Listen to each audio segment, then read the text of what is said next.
The chamber stretched before Ambassador Chen like the mouth of some vast creature. 700 meters of polished crystal walls curved upward into darkness. Floating platforms held representatives from 847 species, each one suspended in the air by technology human still did not fully understand. Some platforms held single beings, others contained entire colonies, their collective consciousness represented by geometric patterns of light. Chen stood alone on the human platform. His gray suit looked simple compared to the elaborate garments and biological displays around him. He had been standing for 6 hours. The Galactic Council did not believe in breaks. They did not believe in mercy either, he thought. High Chancellor Vorthun spoke from the central dais. The Vexari was a being of living crystal, light pulsing through geometric patterns inside his body. He had served on the council for 3,000 years. His voice resonated through the chamber without need for speakers, a deep sound that humans felt in their bones. Ambassador Chen, humanity has been part of this council for 52 standard years. In that brief time, your species has violated 217 treaties. You have terraformed planets without authorization. You have colonized systems claimed by other species. You have refused to share technological discoveries as required by council law. You have rejected the patent system that has maintained order for 10,000 years. Chen said nothing. There was nothing to say. Every accusation was true. A platform to the left flickered. The Krell representative spoke, her 6 eyes blinking in sequence. The humans have destroyed our trade agreements. They create copies of our technology and sell them at prices we cannot match. They ignore intellectual property that has been protected for millennia. Another voice, this one mechanical and cold. The synthetic concordate. Humans have weaponized artificial intelligence beyond agreed limits.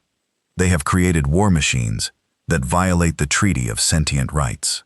On and on it went. Each species had a complaint. Each one had been wronged by humanity in some way. Chen listened and remembered how excited humanity had been 50 years ago when the Galactic Council had made contact. Finally, they were not alone. Finally, they could join a community of civilized species. But the Council had rules, so many rules. Rules about which planets could be settled. Rules about how fast a species could expand. Rules about technology development. Rules about trade. Rules about military strength. Rules that had been written by species who had lived for thousands of years and saw no reason to hurry. Humanity had tried to follow the rules for about 5 years. Then they realized that following the rules meant accepting that humanity would forever be a minor species, constrained and controlled, never allowed to reach its potential. So they stopped following the rules. Vorthun's crystalline body flashed brighter. We have debated for months. We have tried diplomacy. We have tried sanctions. Nothing has worked. Humanity refuses to accept the order that has maintained peace across the galaxy for 10,000 years. Therefore, we must vote. The chamber fell silent. Chen could hear his own heartbeat. The motion before the council is simple, Vorthun continued.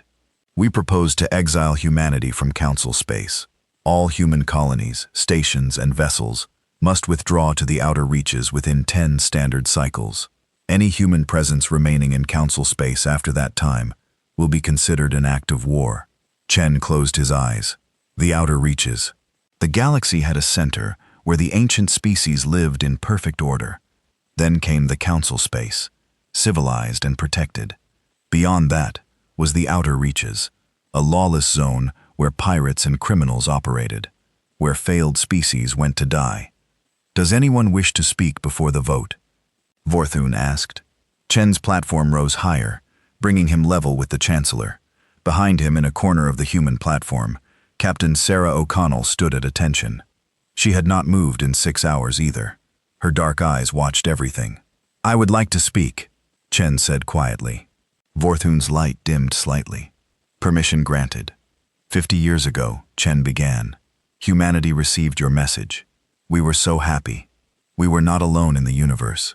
We rushed to join you, to become part of your great civilization. We believed in your council.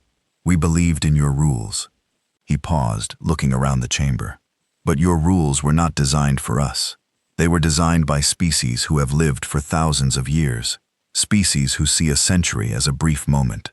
Your rules say we can only settle 3 new planets per century. Do you know how long humans live? 80 years on average. Your rules tell a human they will never see humanity expand beyond a handful of worlds. The Treaty of Sentient Rights was written to protect all species. The synthetic Concord interrupted. It was written to protect your interests, Chen said. Every rule in this council benefits those who are already powerful. You have had thousands of years to build your empires. Now you use rules to make sure no one else can rise to challenge you. The chamber erupted in protests. Dozens of languages filled the air, most of which Chen could not understand. Vorthun raised one crystalline hand, and the noise stopped. We maintain order, Vorthun said, and his voice was cold now. We maintain peace. What you call oppression, we call civilization. What you call freedom, we call chaos. You are young, Ambassador. You do not understand what the galaxy was like before the Council. We had wars that consumed entire star systems.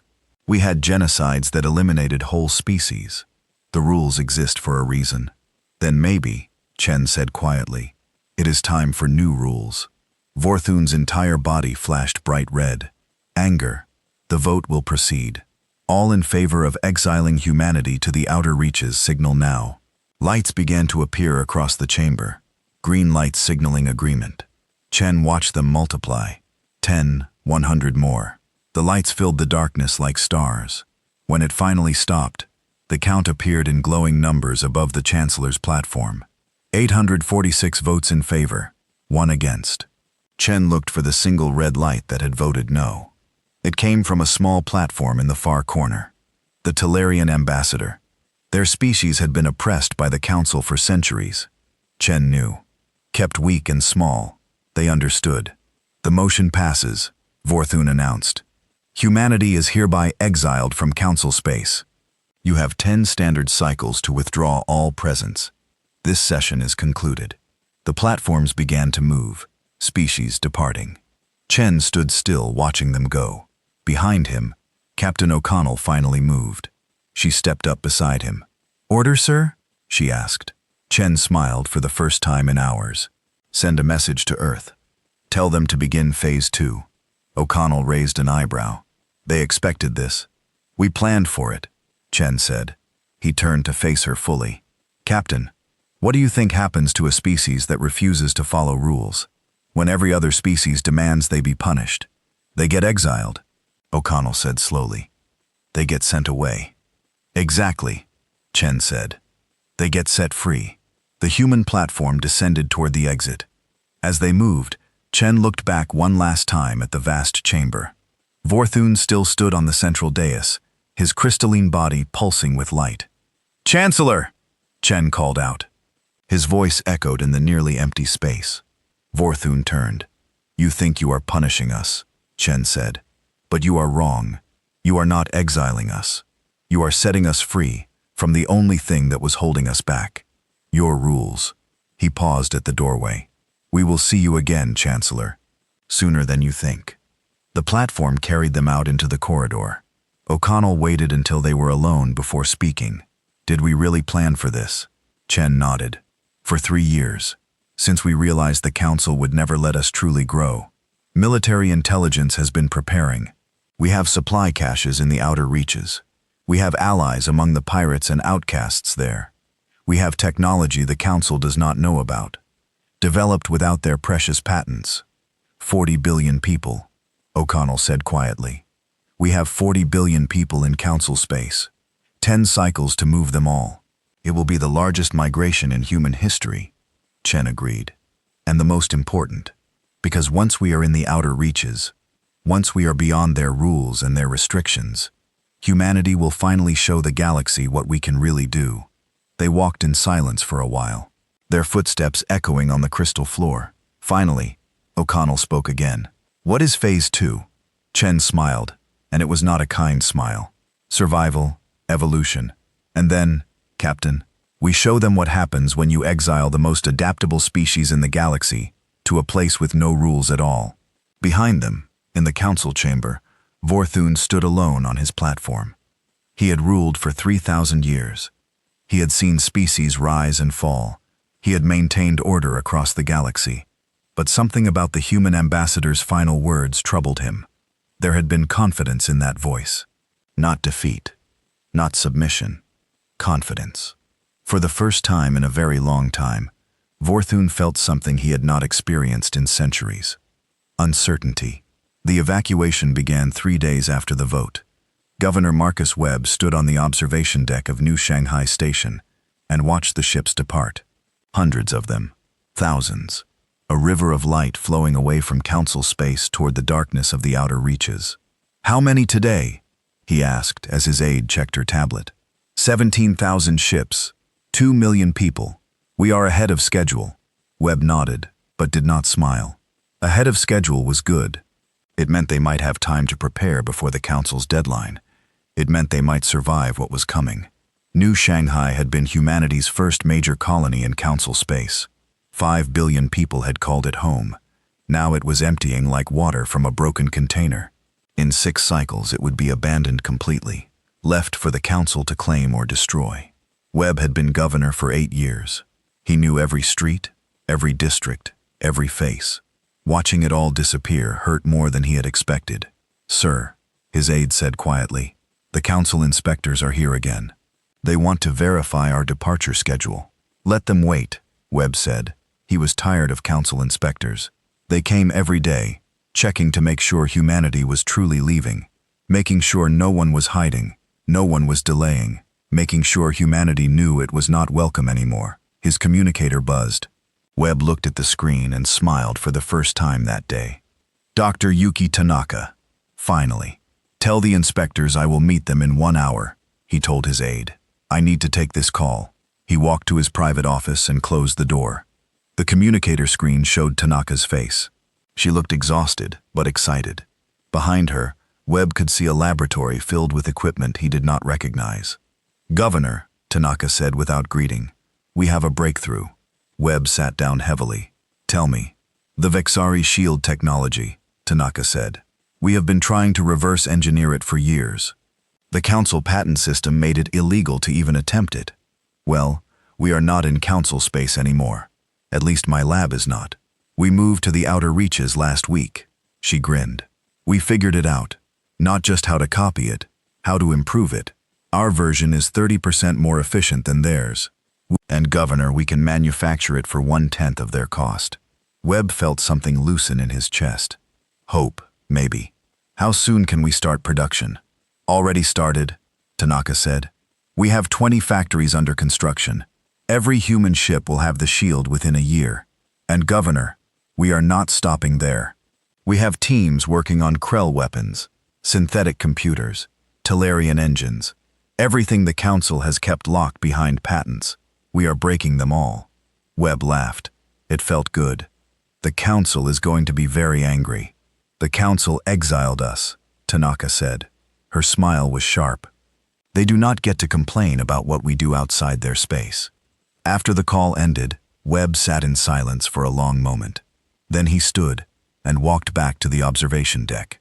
The ships were still departing, still flowing toward the outer reaches. But now, when he looked at them, he did not see refugees fleeing. He saw the future. 3 cycles later, the exodus continued. Captain Exile watched the human ships arrive in the outer reaches with growing interest. She was a Quellan, a species that had abandoned the council 2 centuries ago, rather than accept their restrictions. Her people had become pirates, raiders, survivors in the lawless dark. "More humans," her first officer said. "That is the 3rd wave this week." Exile nodded. Her ship, the Shadow Dancer, had been tracking the human migration for weeks. She had raided the first few human convoys expecting easy targets. Desperate refugees were usually easy prey. The humans had not been easy prey. Her ship still bore scars from that first encounter. The humans had fought back with weapons that should not have existed, technology that the council kept carefully controlled. Exile had lost 3 ships before she called off the attack. Then, surprisingly, the humans had sent her a message.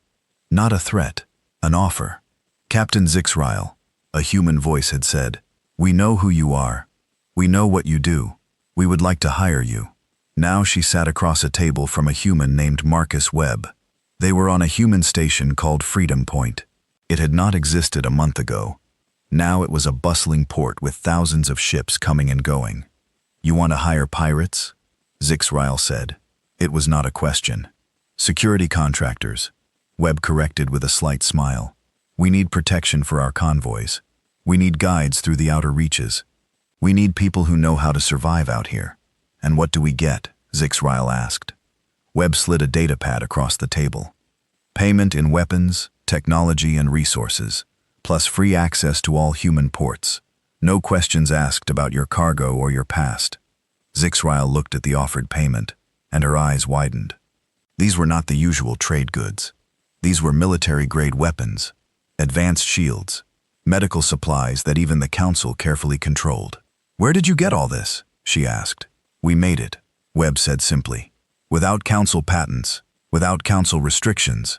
We are making a lot of things now." Exile was silent for a long moment. Then she extended her hand in the human gesture she had learned. "You have a deal, Governor Webb." Webb shook her hand. "Welcome to the New Order, Captain." 5 cycles after the Exile vote, Admiral O'Connell stood on the bridge of the Endeavour, humanity's largest warship. Around her, the outer reaches no longer looked empty and dark. They were filled with lights, human stations, human ships, human colonies, and not just human. Quellan pirates worked alongside human security forces. Talarian refugees had joined human colonies. Even a few former Council species had started to arrive, drawn by reports of opportunity and freedom. "Status report," O'Connell ordered. Her tactical officer responded immediately. "All evacuation complete, ahead of schedule. 40 billion people successfully relocated. 20 major stations operational. 50 colonies established. Defense grid at 80%. Weapons production?" O'Connell asked. "Exceeding projections. Dr. Tanaka reports all reverse engineering projects successful. We now have working versions of 70% of Council technology. Our versions are cheaper and often better." O'Connell allowed herself a small smile. "And what about Council response?" "Intelligence reports increased communications between Council species. They are aware of our activities. Several have filed formal complaints about patent violations. The Council has threatened sanctions." "Sanctions?" O'Connell repeated. "Against people they already exiled? What will they do? Exile us twice?" The bridge crew laughed. It was a good sound. "Confident, strong, Admiral," her communications officer said. "We are receiving a transmission from Council space. It is marked urgent." O'Connell straightened. "Let us hear it." The voice that came through was Krell. "Merchant Prince Dalnir. Human vessels. This is an official warning from the Krell Trade Council. Your illegal technology is flooding our markets.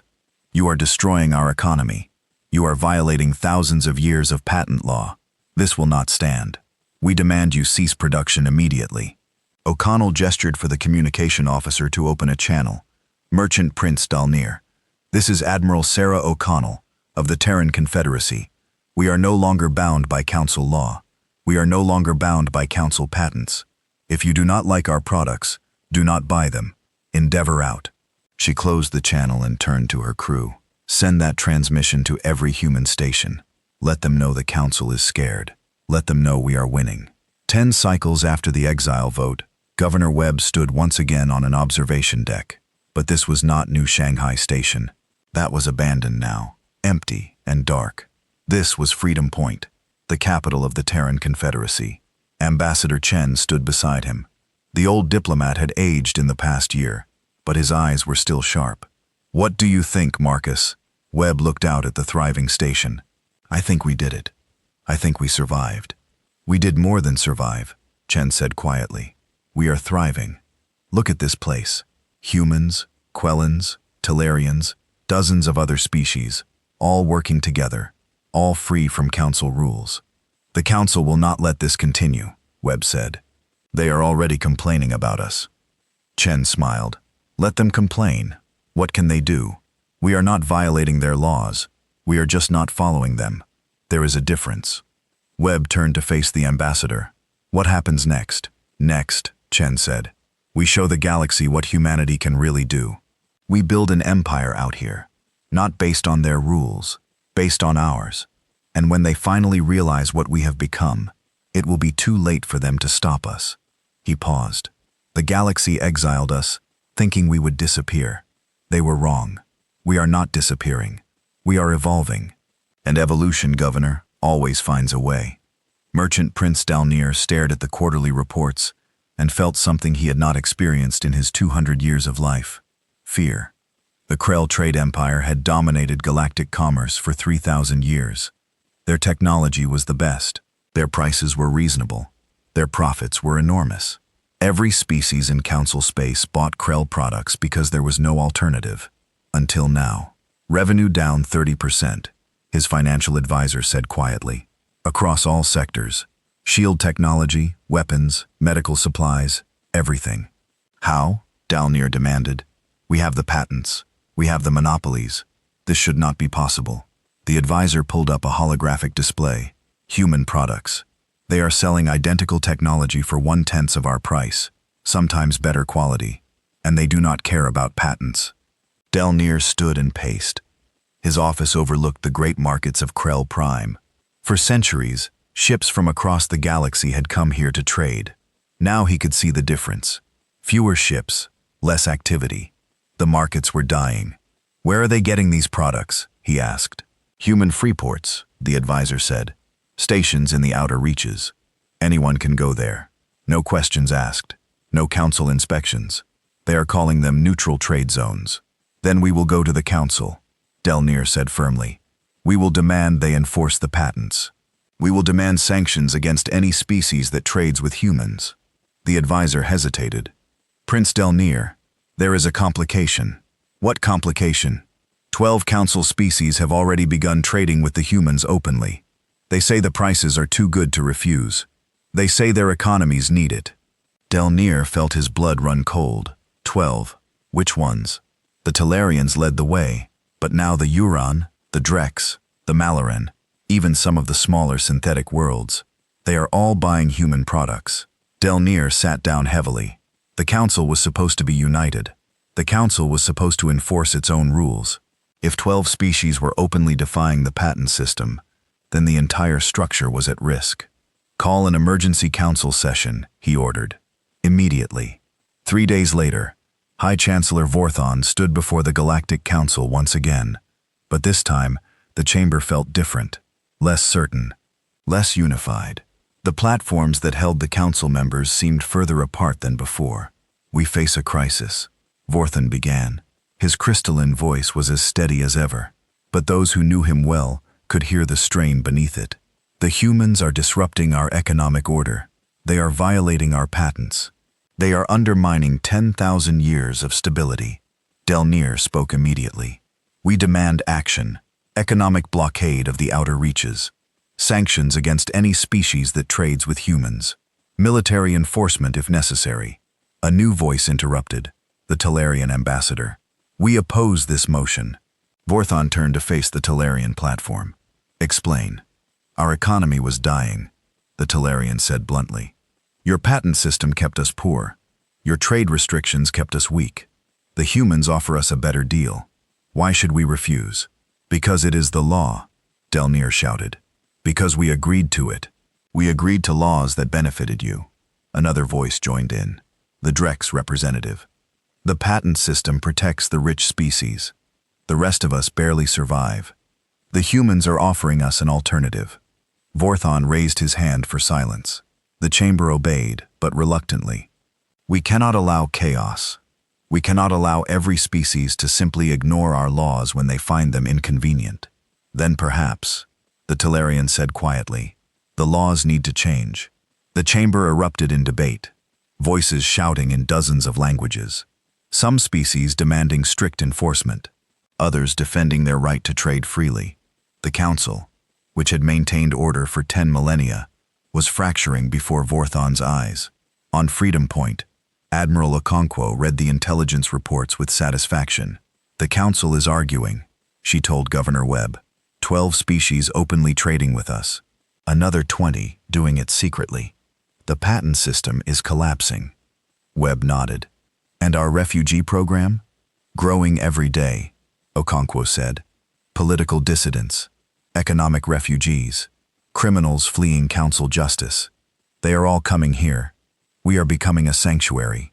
Good, Webb said. Everyone who comes here is another person who sees an alternative to the council. Another voice telling others that there is a better way. A communication alert interrupted them. Okonkwo checked the screen and her eyes widened. Admiral, we are receiving a request from the Quellan Home Fleet. They want to meet. The entire fleet? Webb asked. All of it, Okonkwo confirmed. They are asking about formal alliance. They want to join the Terran Confederacy. Webb and Okonkwo looked at each other. The Quellan fleet was one of the largest pirate forces in the outer reaches. Thousands of ships, millions of people. If they joined the Confederacy, humanity would gain enormous military strength. Tell them yes, Webb said. And Admiral, start preparing for more. If the Quellans are joining us, others will follow. 6 months later, the Galactic Council was no longer debating. They were panicking. The economic reports grew worse every week. The human freeports had become the dominant trading centers in the galaxy. Species that had been part of the Council for thousands of years were leaving to join the Terran Confederacy. Vorthon stood in his private chambers and looked at the reports. 50 species had formally joined the Confederacy. Another 100 were considering it. The Council, which had once represented 847 species, was shrinking. We made a mistake, his advisor said quietly. The Vixari had served Vorthon for 800 years. She had never questioned him before. Explain, Vorthon said. We exiled the humans thinking they would fail, she said. We thought they would beg to return. Instead, they thrived. They built an alternative to everything we represent. And now species are choosing their system over ours. Vorthon turned to face her. What would you have me do? Admit we were wrong? Apologize to the humans? I would have you adapt, she said. The humans are not our enemy. They are showing us that our system has flaws. Perhaps it is time to reform. Reform? Vorthon's light flashed red. The Council has maintained order for 10,000 years. Our system works. Why does it? His advisor asked. Then why are so many leaving? Vorthon had no answer. Then the emergency alert sounded. Every screen in the chamber lit up with the same message. The Skrell hive was attacking. 3 Council worlds had fallen in the first wave. The Skrell were an aggressive species that lived beyond Council space.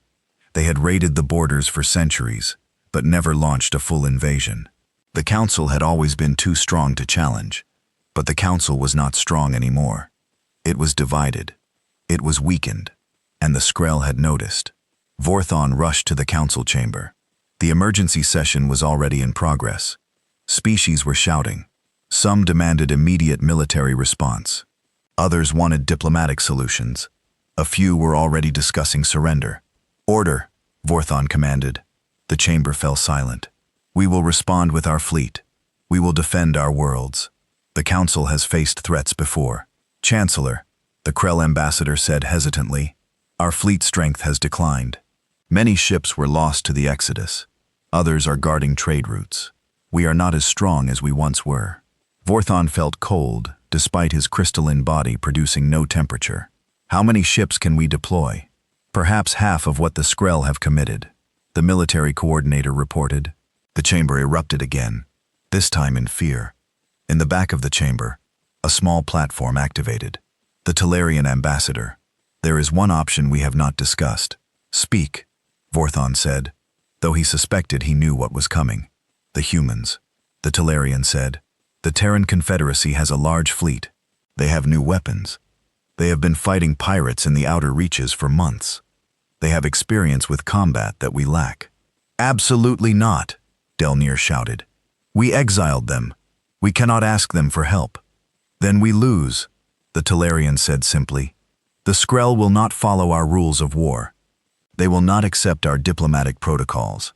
They will destroy us, unless we fight with everything we have, including the humans. Vorthon closed his eyes. 3,000 years he had served the Council. 3,000 years maintaining order. And now to save that order, he would have to break it. Contact the humans, he said quietly. Tell them we need their help. Ambassador Chen read the message 3 times before he believed it. The Galactic Council was asking for help. The same council that had voted to exile humanity just 2 years ago. The same council that had called humans barbaric and dangerous. Now, they were begging. He sat in his office on Freedom Point and considered his options. Outside his window, the station bustled with activity. Ships from dozens of species coming and going. The Terran Confederacy had grown beyond anything he had imagined. They were strong now. Strong enough to ignore the council completely. But that was not the human way, was it? Humans did not ignore problems. They solved them. "What do you think?" he asked Admiral Okonkwo. She stood beside his desk, reading the same message on her own tablet. "I think it is a trap," Okonkwo said bluntly. "The council would not ask for our help unless they were desperate. And desperate people are dangerous. But if we refuse," Chen said slowly, "the Skrell will destroy the council. Billions will die. Entire species could be eliminated. That is not our problem," Okonkwo said. "The council made their choice. They exiled us. Let them face the consequences." Chen looked at her for a long moment. "Is that really what you believe? That we should let them die because they were wrong about us?" Okonkwo's jaw tightened. Then she sighed. "No, it is not. But I do not trust them, Ambassador." "Neither do I," Chen agreed. "But we can negotiate. We can help them on our terms." "What terms?" Okonkwo asked. Chen smiled. It was not a kind smile. Full reinstatement, immunity for all past actions, and formal recognition that the Terran Confederacy is an equal power to the Council. Okonkwo laughed. "They will never agree to that. Then they will face the Skrell alone," Chen said. "Send the message, Admiral. Let us see how desperate they really are." 3 days later, High Chancellor Vorthon stood before the Council again. The news from the front was worse every hour. 5 more worlds had fallen. The Skrell were not just conquering, they were destroying. Cities burned, populations fled. The Council fleet fought bravely, but followed traditional rules. Formal challenges, proportional response, avoiding civilian casualties. The Skrell followed no rules at all. "The human response has arrived," Vorthon announced. His voice was steady, but everyone in the chamber could sense his strain. "What do they want?" Delnir asked. The Krell merchant looked diminished somehow. His trade empire was collapsing, and now his worlds were under threat. "Everything," Vorthon said quietly. "Full reinstatement, immunity for all patent violations, recognition as an equal power. In exchange, they will deploy their fleet to fight the Skrell." The chamber erupted. "Impossible," someone shouted. "We cannot reward their defiance," another voice called out. "Then what do you suggest?" Vorthon asked. His patience was wearing thin. "We are losing this war. Every day we debate. More of our people die. We reform our own fleet," Delnir said. "We adapt our tactics. We fight like them if we must." "And how long will that take?" the Tellarian ambassador asked. "Months? Years? How many worlds will we lose while we learn to fight dirty?" Silence fell over the chamber. Everyone knew the answer. They did not have months or years. They had weeks at most. "I will not give them what they want," Vorthon said finally. "We will fight with what we have. We will maintain our honor. The Council has survived for 10,000 years. We will survive this, Chancellor." A new voice spoke. It came from the back of the chamber, a small platform that had been quiet throughout the debate. The representative from a minor species called the Yaran. "May I speak?" Vorthon nodded. "The Skrell attacked my homeworld yesterday," the Yaran said. Their voice was quiet, but clear. "My family lived there. My children. The Council fleet arrived according to protocol. They sent formal challenges. They waited for responses. They followed all the rules." The ambassador paused. "While they followed the rules, the Skrell killed my family, burned my cities, destroyed my world. Your rules, Chancellor, your precious honor, they mean nothing to an enemy who does not care about them." Vorthon had no response. "The humans offered to help," the Yaran continued. "Not out of kindness, not because they forgive us, but because they understand something we have forgotten. Survival matters more than honor. Victory matters more than rules. I vote to accept their terms." Other voices joined in. Species who had worlds under attack. Species who had lost loved ones. Species who were tired of watching their civilization die while the council debated honor. Vorthon looked around the chamber. For 3,000 years he had maintained order. For 3,000 years he had upheld the law. But the law was killing his people. "The council will vote," he said, his voice heavy. "All in favor of accepting human terms." Green lights began to appear, slowly at first, then faster. When the count finished, 400 species had voted yes, less than half the council. "The motion fails," Vorthon announced. "We will not accept human terms." But as the session ended, something unexpected happened. The Talarian ambassador stood. "Then the Talarian Union is withdrawing from this council. We will negotiate with the humans ourselves." "As will we," the Yaran said. "And we," another voice joined. Within an hour, 50 species had announced their withdrawal from the Galactic Council. They would seek human help on their own. They would accept the terms that the council had rejected. Vorthon stood alone in the empty chamber. The council was dying, not from external attack, not from war or conquest. It was dying from within, torn apart by its own inflexibility. His advisor approached quietly. "Chancellor, we must reconsider. If 50 species leave, others will follow. The council will cease to exist. Then let it end," Vorthon said. His light was dim now, flickering. "I will not betray everything we have stood for. I will not reward those who defied us, even if it means our extinction," his advisor asked. Vorthon did not answer. On Freedom Point, Admiral Okonkwo received the news with mixed feelings. 50 species want our help. The council itself refused. Ambassador Chen nodded slowly. "Then we help those 50. We let the council stand alone and face the consequences of their pride. We could end this war in months," Okonkwo said. "If the council accepted our terms, we could deploy our full fleet. We could crush the Skrell. But they will not," Chen said. "They would rather die than admit they were wrong about us. So we do what we can. We protect those who trust us, and we let the council learn a very hard lesson." Governor Webb entered the room. "Admiral, Ambassador, I have news from the front. The Skrell have attacked Vexeri Prime." Chen and Okonkwo looked at each other. Vexeri Prime was Vorthon's homeworld, the heart of council power. If it fell, the war was over. "The council fleet is responding," Webb continued. "But intelligence suggests they are outnumbered 5-1. They cannot win. Then Vorthon will die defending his world," Chen said quietly. "Honorably, following all the rules. And when he is gone, the council will die with him." Okonkwo looked out the window at the human fleet. Thousands of ships, ready for battle, ready to save billions of lives, but held back by pride and politics. "What if we went anyway?" she asked suddenly. Chen turned to look at her. "Explain." "The council rejected our help," Okonkwo said. "But we never said we needed their permission. What if we deployed our fleet to fight the Skrell, not to save the council, to protect the galaxy?" Webb frowned. "The council would be furious. They would call it an invasion. They would say we were violating their sovereignty." "Let them," Okonkwo said. "We are not part of their council anymore. We do not need their permission to defend innocent people. If Vorthon wants to die for his pride, that is his choice. But we do not have to let billions die with him." Chen was silent for a long moment. Then he smiled. "Admiral Okonkwo, prepare the fleet for deployment. Governor Webb, contact our allies. Tell them we are going to end this war with or without the council's blessing." Okonkwo saluted. "And when the council demands we withdraw, we tell them the truth," Chen said. "We are not following their rules anymore." "We never were."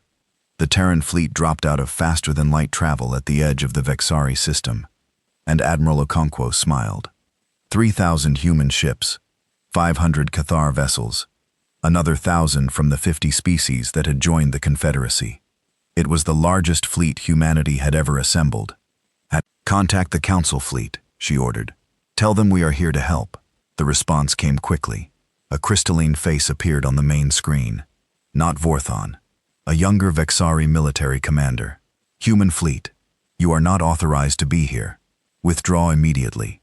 "Commander," Okonkwo said calmly, "your world is under attack. You are outnumbered. We are here to help, whether you want it or not. We do not need your help. We do not want it. You are in violation of council space. If you do not withdraw, we will consider it an act of war. Okonkwo looked at her tactical display. The Skrell fleet was massive. Already engaging the council forces. Already engaging the council forces. Already winning. Commander, you have two choices. Accept our help and live, or maintain your pride and die. Decide quickly. The Vexari commander's light flickered with anger. But before he could respond, another voice cut in. Admiral Okonkwo, this is High Chancellor Vorthon. The screen split.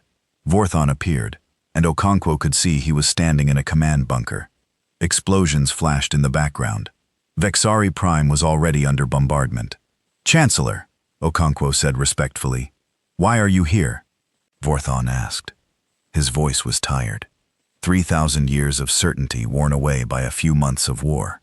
Because people are dying, Okonkwo said simply. Because we can help. And because humanity learned a long time ago that survival matters more than pride. You want us to accept your terms, Vorthon said. Full reinstatement, immunity, recognition. No, Okonkwo said, and saw surprise flash across Vorthon's face. We are not doing this for reinstatement. We are not doing this for recognition. We are doing this because it is right. You can negotiate terms after the war. Right now, you need to survive. Vorthon was silent for a long moment. Behind him, another explosion rocked the bunker. Very well, Admiral. The Council fleet will coordinate with you, but I want one thing clear. This does not mean we accept your terms. This does not mean we forgive your violations. Understood, Okonkwo said. Now get your people to safety. We will handle this. She cut the transmission and turned to her crew. All ships, battle formation. Target priority is the Skrell command vessels. No formal challenges, no proportional response. We hit them fast, and we hit them hard. This is not a council war anymore. This is our war, and we fight to win. The Terran fleet surged forward. The Skrell had expected a traditional council response. Formal challenges, carefully orchestrated battles, rules and protocols. They got none of that. Human ships moved in patterns the Skrell had never seen. They used guerrilla tactics, hit-and-run attacks, targeting supply lines and command ships instead of engaging in honorable fleet battles. They used psychological warfare, broadcasting messages designed to create fear and confusion. They deployed AI-controlled drones that the Council had banned centuries ago, and they won. The battle for Vexari Prime lasted 6 hours. The Council fleet had been fighting for 3 days and making no progress. In 6 hours, the human-led forces destroyed half the Skrell fleet and sent the rest retreating in chaos. Captain Zixrel led her squadron of Quellan ships through the wreckage. Her targeting computer locked onto fleeing Skrell vessels. Should we pursue? Her weapons officer asked. No, Zixrel said. Let them run. Let them tell others what happened here. Let them spread fear. She smiled. That is how you win wars. Not with honor, with terror. Over the next 8 months, the pattern repeated across the galaxy. Wherever the Skrell attacked, the human fleet responded, not with Council permission, not following Council rules, simply responding because it needed to be done. The war that the Council predicted would last decades ended in 8 months. The Skrell sued for peace, not with the Council, with the Terran Confederacy.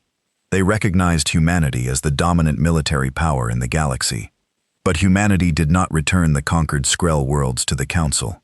They kept them, established protectorates, offered the Skrell population a choice: join the Confederacy or face continuing occupation. Most chose to join. 2 years after the Exile vote, High Chancellor Vorthon walked through the ruins of what had been a Council military base. It was on a border world that had changed hands 3 times during the war. The Council had lost it. The Skrell had taken it. The humans had liberated it. And then the humans had kept it. Governor Webb walked beside him. The human looked tired but satisfied. Chancellor, thank you for meeting me. I had little choice, Vorthon said. You control this world now. We do, Webb agreed. Along with 47 others, former Skrell territory. We fought for them. We bled for them. We keep them. That is not how the Council operates, Vorthon said. When we fight wars, We restore territories to their rightful owners. We maintain the status quo. And that is why you were losing, Webb said bluntly. Chancellor, the galaxy has changed. The Council needs to change with it. Change to what?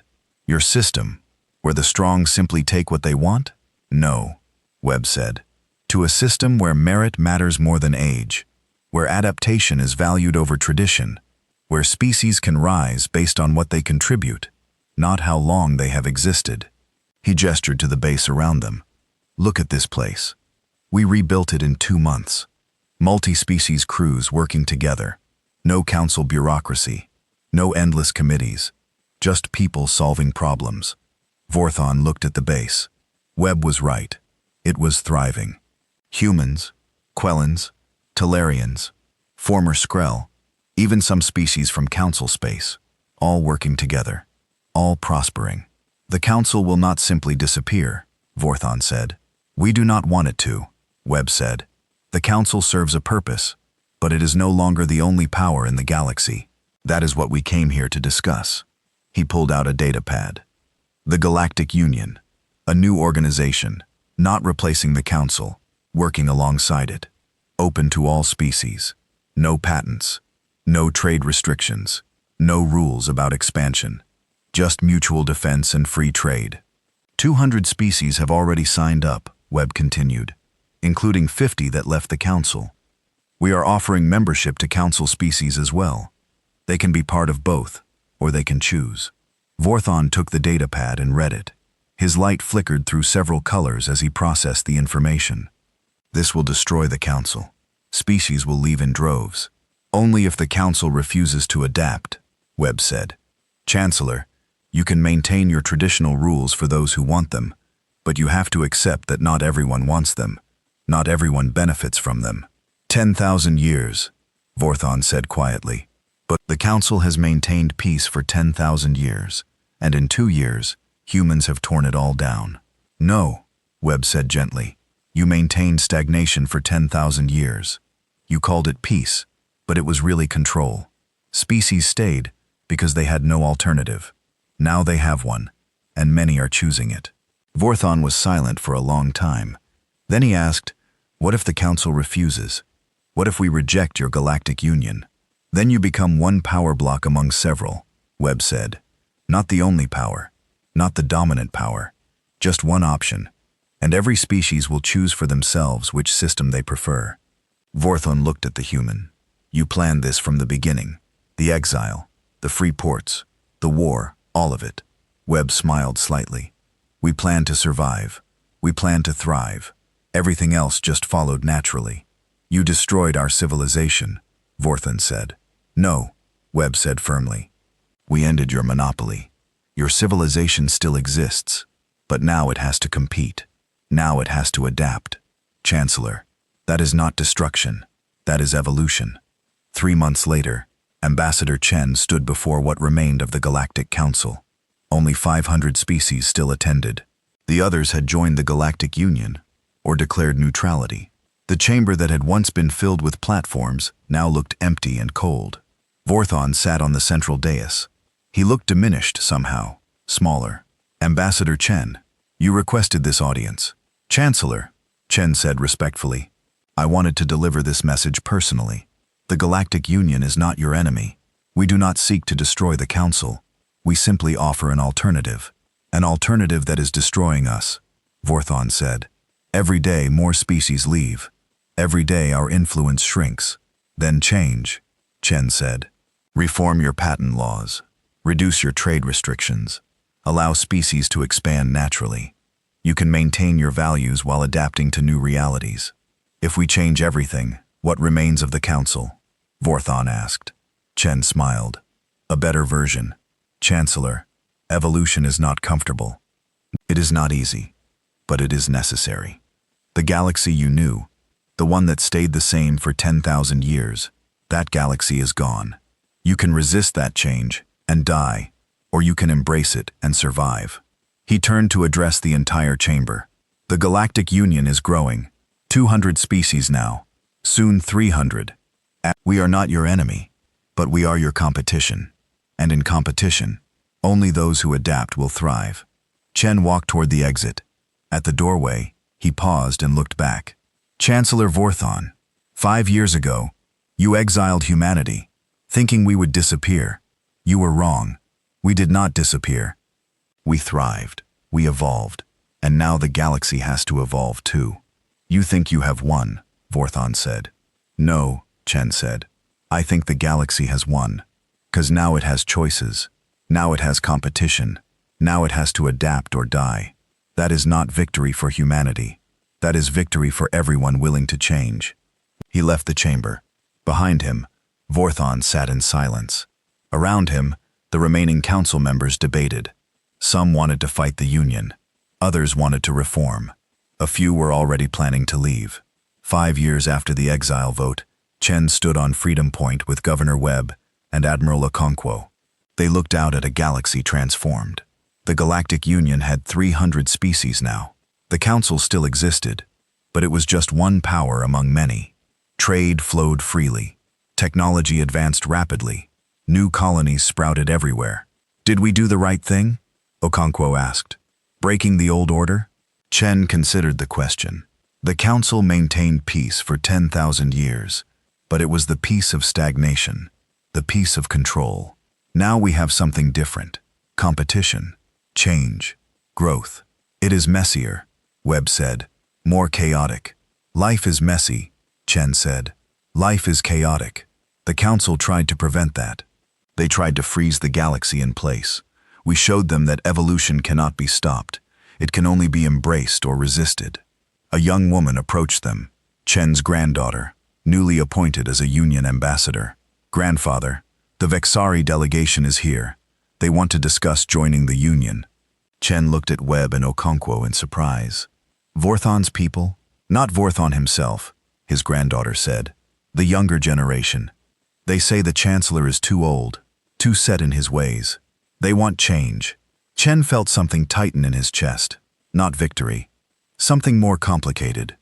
Tell them I will meet with them. Tell them we welcome all species willing to adapt. After his granddaughter left, Chen turned back to the window. Do you know what the saddest part is? Vorthon is not evil. He is not wrong to value peace and order. He is just inflexible. He cannot adapt. And in a changing galaxy, that is the same as being wrong. What will happen to him? Okonkwo asked. He will remain Chancellor of a shrinking council, Chen said, maintaining his rules for those few species that still want them. He will watch the galaxy change around him and not understand why he could not stop it. That seems cruel, Webb said. It is necessary, Chen said. Every generation must give way to the next. Every system must evolve or die. Vorthon had 10,000 years. That is more than anyone deserves. Now it is someone else's turn. He smiled at his companions. Besides, he did us a favor. By exiling us, he removed the only thing holding humanity back, the obligation to follow rules we did not make. Now, the galaxy follows rules that work for everyone, or at least rules that everyone agreed to. The Galactic Union has rules too, Okonkwo pointed out. But we can change them, Chen said. We can adapt them. We can evolve them. That is the difference. The Council's rules were eternal. Ours are flexible. 10 light-years away in the old council chambers, Vorthon sat alone. The chamber was nearly empty now. Only 100 species still attended regularly. The rest had left for the Union or had withdrawn into isolation. His advisor approached carefully. Chancellor, the Vexari delegation has requested permission to join the Galactic Union. Vorthon's light dimmed. Denied. The Vexari are founding members of the Council. We will not abandon it. Chancellor, his advisor said gently. They are leaving anyway. The younger generation does not feel bound by traditions they did not create. Vorthon was silent. Then he asked, Do you think I was wrong? About the humans? His advisor considered the question. I think you were right, according to the laws and traditions we upheld for 10,000 years. But perhaps those laws and traditions were no longer adequate for the galaxy we live in now. Then everything I have worked for was wrong, Vorthon said. No, his advisor said. Everything you worked for was right for its time. But times change, and we did not change with them. Vorthon stood and walked to the edge of his platform. He looked out at the empty chamber. Once 800 platforms had filled this space. Now there were 100. Soon there might be fewer. The humans said I was setting them free when I exiled them, he said quietly. I thought they were being defiant, but they were right. I removed the only chains holding them back, and they used that freedom to change the galaxy. He turned to his advisor. Perhaps it is time for me to step down. Chancellor, I am 3,000 years old, Vorthon said. I have served the council for all that time, but I cannot adapt. I cannot change. Perhaps it is time for someone younger, someone who can guide the council into this new era. His advisor bowed. As you wish, Chancellor. Vorthon looked out at the stars one last time. Somewhere out there, humanity was building their new order. Somewhere out there, the galaxy was changing. And he who had maintained stability for 3,000 years could only watch. Perhaps, he said to himself, that is as it should be. Every age must end. Every order must give way to the next. The humans did not destroy our civilization. They simply showed us that our time had passed. He dimmed his light and left the chamber. Behind him, the empty platforms floated in darkness. But somewhere in the galaxy, new lights were rising. New orders were forming. New civilizations were being born. The galaxy had voted to exile Earth. They had thought it would end the human problem. Instead, they had started the human revolution. And that revolution would reshape the galaxy for 10,000 years to come. Vorthon was silent for a long time. Then he asked, what if the council refuses? What if we reject your galactic union? Then you become one power block among several, Webb said. Not the only power, not the dominant power, just one option. And every species will choose for themselves which system they prefer. Vorthon looked at the human. You planned this from the beginning. The exile, the free ports, the war, all of it. Webb smiled slightly. We planned to survive. We planned to thrive. Everything else just followed naturally. You destroyed our civilization, Vorthon said. No, Webb said firmly. We ended your monopoly. Your civilization still exists, but now it has to compete. Now it has to adapt. Chancellor, that is not destruction. That is evolution. 3 months later, Ambassador Chen stood before what remained of the Galactic Council. Only 500 species still attended. The others had joined the Galactic Union or declared neutrality. The chamber that had once been filled with platforms now looked empty and cold. Vorthon sat on the central dais. He looked diminished somehow, smaller. Ambassador Chen, you requested this audience. Chancellor, Chen said respectfully, I wanted to deliver this message personally. The Galactic Union is not your enemy. We do not seek to destroy the Council. We simply offer an alternative. An alternative that is destroying us, Vorthon said. Every day more species leave. Every day our influence shrinks. Then change, Chen said. Reform your patent laws. Reduce your trade restrictions. Allow species to expand naturally. You can maintain your values while adapting to new realities. If we change everything, what remains of the Council? Vorthon asked. Chen smiled. A better version. Chancellor, evolution is not comfortable. It is not easy, but it is necessary. The galaxy you knew, the one that stayed the same for 10,000 years, that galaxy is gone. You can resist that change and die, or you can embrace it and survive. He turned to address the entire chamber. The Galactic Union is growing. 200 species now, soon 300. We are not your enemy, but we are your competition. And in competition, only those who adapt will thrive. Chen walked toward the exit. At the doorway, he paused and looked back. Chancellor Vorthon, 5 years ago, you exiled humanity, thinking we would disappear. You were wrong. We did not disappear. We thrived. We evolved. And now the galaxy has to evolve too. You think you have won? Vorthon said. No, Chen said. I think the galaxy has won, 'cause now it has choices. Now it has competition. Now it has to adapt or die. That is not victory for humanity. That is victory for everyone willing to change. He left the chamber. Behind him, Vorthon sat in silence. Around him, the remaining council members debated. Some wanted to fight the Union. Others wanted to reform. A few were already planning to leave. 5 years after the Exile vote, Chen stood on Freedom Point with Governor Webb and Admiral Okonkwo. They looked out at a galaxy transformed. The Galactic Union had 300 species now. The Council still existed, but it was just one power among many. Trade flowed freely. Technology advanced rapidly. New colonies sprouted everywhere. Did we do the right thing? Okonkwo asked. Breaking the old order? Chen considered the question. The Council maintained peace for 10,000 years, but it was the peace of stagnation, the peace of control. Now we have something different. Competition, change, growth. It is messier, Webb said, more chaotic. Life is messy, Chen said. Life is chaotic. The Council tried to prevent that. They tried to freeze the galaxy in place. We showed them that evolution cannot be stopped. It can only be embraced or resisted. A young woman approached them. Chen's granddaughter, newly appointed as a Union ambassador. Grandfather, the Vexari delegation is here. They want to discuss joining the Union. Chen looked at Webb and Okonkwo in surprise. Vorthon's people, not Vorthon himself, his granddaughter said. The younger generation.